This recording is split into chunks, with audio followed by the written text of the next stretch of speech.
week 2 of Christmas Shorts, and today we are talking about Joseph. Now, if you don't know who Joseph is Jesus' earthly father. So not his actual father, because his actual father is God, right? Kind of weird. But Joseph is Jesus' earthly father.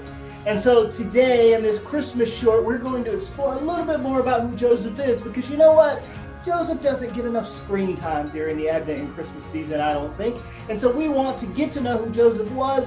What does he have to tell us about the Christmas story, and what does that mean? So, if you're ready, today's Christmas short is taking us to first century Nazareth. So here we go. Oh, whoa, where am I? In these clothes again. At least they let me keep my glasses this time. What's that noise? This must be first century Nazareth. This was a small town there in Galilee that was very busy and had a lot going on. And this is actually a house in Nazareth. This is what it looked like. You see, they got little ladders and some stairs over there, some pottery and a wooden door. This is what a house that Jesus might have grown up in would have looked like. And this is where Jesus' mother Mary and his earthly father Joseph would have raised him. A house just like this is where Joseph would have taught Jesus how to hammer, where Joseph would have hopefully given Jesus a hug maybe when Jesus hit his hand with the hammer. It's where Joseph would have said, "What are you doing, son?" when Jesus was messing up something that he tried to teach him how to do. Maybe that happens to you sometimes. It's where Joseph would have sat with Jesus and said, "Jesus, let me tell you about God. Let me tell you about Abba." Now, Abba means father, but it's a very intimate, it's like a loving context of father. It's what Jesus calls God later in the gospel. It's Abba, father. It's a close, intimate relationship. Now, one of the things we don't often think about during Lent and during the season of Easter is that Joseph is nowhere to be found. Mary is at the cross, and she's there, and she's with Jesus, but Joseph isn't. Now, why might that have been? Well, one of the reasons is it's believed that Joseph may have been an older man whenever Jesus was born, and so there's a very good chance that Joseph was dead by the time Jesus dies.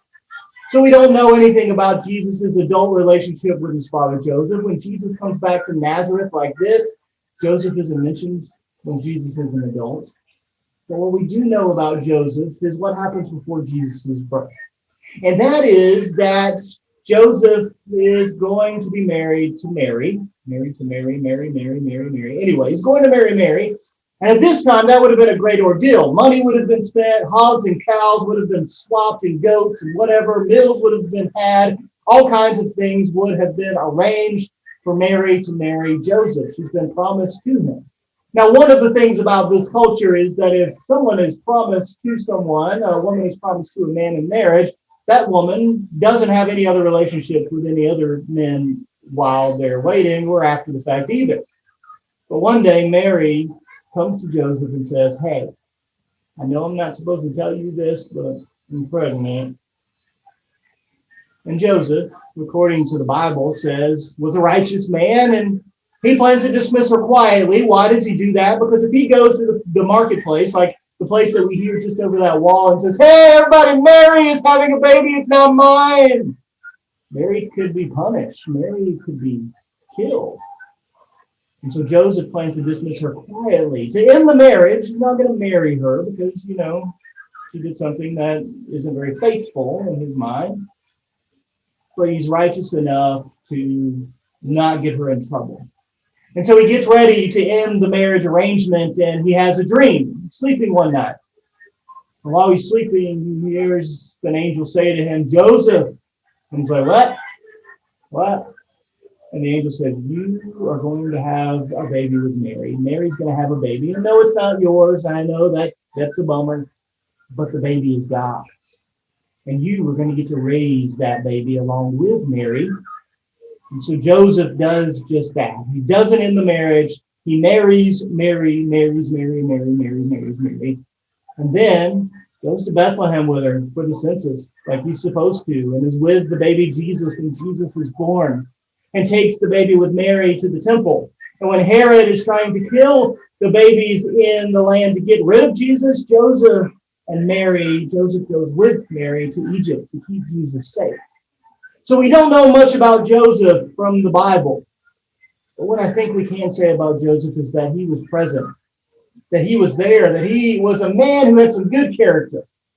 Whenever I read about the adult Jesus later in the Gospels, he's talking about love your neighbor and care for people. And if a man is broken on the side of the road from being robbed, you pick him up and you take care of him. I like to think he learned that from his righteous earthly father, Joseph, who in a house just like this taught him how to hammer, taught him how to walk, maybe taught him how to talk, taught him about God. And so the challenge for this Christmas short this week, all the way from first century Nazareth, where we are today, with those people right on the other side of the wall, shopping and doing whatever they're doing, is in the midst of the busyness, just like Joseph, Jesus, and Mary would have been in the marketplace, the agora of Nazareth. What kind of character are you putting out in the world? Joseph stepped out into that marketplace, and I think was a righteous man all the way through. Taught Jesus how to love those people. Who are you teaching how to love? How are you loving other people? And how are you being a part of God's plan, even if it's not the plan that you thought it should be? I will see you all next week for the next Christmas short, where we are going to come back to Nazareth to ask that question. Hey, Mary, did you know? See y'all next week. Bye.